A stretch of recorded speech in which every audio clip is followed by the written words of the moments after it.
जनतेच्या न्याय हक्कासाठी प्रजासत्ताक न्यूज सदैव आपल्यासोबत।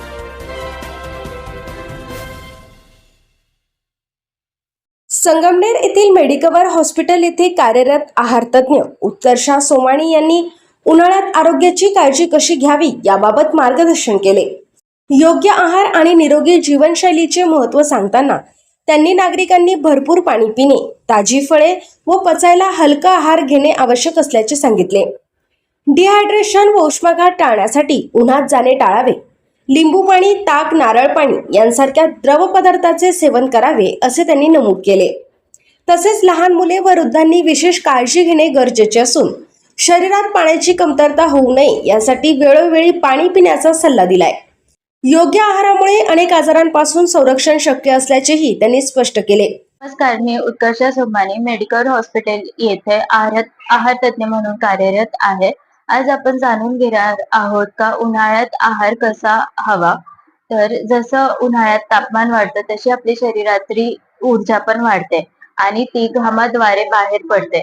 घामात युजली पाणी बाहेर पडतं, तर आपला पहिला फोकस हवा का पाणी व्यवस्थित हवं। 2 ते 3 लिटर तरी पाणी दिवसभरातून जायला हवे। पाणीच इतके पुरेसे नाही तर इलेक्ट्रोलाइट्स पण महत्वाचे आहेत। तर ते आपल्याला कशातून मिळतात, तर नारळ पाणी, लिंबू पाणी, कोकम सरबत हे इलेक्ट्रोलाइट्सचे सरबत आहे, ते आपण रोज सेवन करू शकतो। त्याच्यासोबत पाणीयुक्त पदार्थ पण तुम्ही घेऊ शकतात, म्हणजे जसं झाले फळं, टरबूज झाले, खरबूज झाले, टोमॅटो झालं किंवा काकडी झाले, हे पाणीयुक्त पदार्थ असतात, ते पण तुम्ही सेवन करू शकतात। शरीरातली जी डायजेशन सिस्टीम असते, मेटाबॉलिझम ज्याला बोलतो, ते कमी झालेली असते, तर त्याच्यासाठी ते थंड ठेवण्यासाठी आपल्याला ताक, दही हे महत्वाचं असतं। तर जेवण झाल्यानंतर तुम्ही ताक, दही याचं सेवन नक्कीच करा। दुसरी गोष्ट का आपण ऑफिसला जातो किंवा कोण उन्हात काम करतं, तर त्यांच्यासाठी पाणीच हे योग्य नाही। त्याच्यात काहीतरी पुदिना टाकू शकतात किंवा सब्जा बी टाकू शकतात, त्याने तुमच्या पोटातली ऊर्जा कमी असेल तर त्याचं पण सेवन करणं महत्वाचं आहे।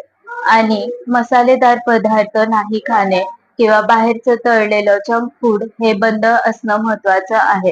कारण की ऊर्जा जशी वाढलेली असते तशी आपली पचनक्रिया कमी झालेली असते, तर त्याच्यामुळे हलकं अन्न जास्त प्रेफर करणं हे महत्वाचं आहे।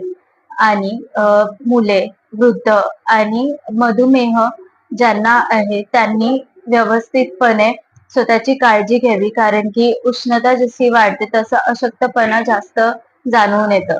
त्यांनी व्यवस्थित पाणी पिणे, व्यवस्थित आहार करणे आणि जास्त बाहेरचं न खाणे हे माझे सल्ले। धन्यवाद। मेडिकवर हॉस्पिटलच्या केंद्रप्रमुख डॉक्टर स्नेहल गायके यांनी रुग्णांसाठी उपलब्ध असलेल्या विविध शासकीय योजनांची माहिती दिली।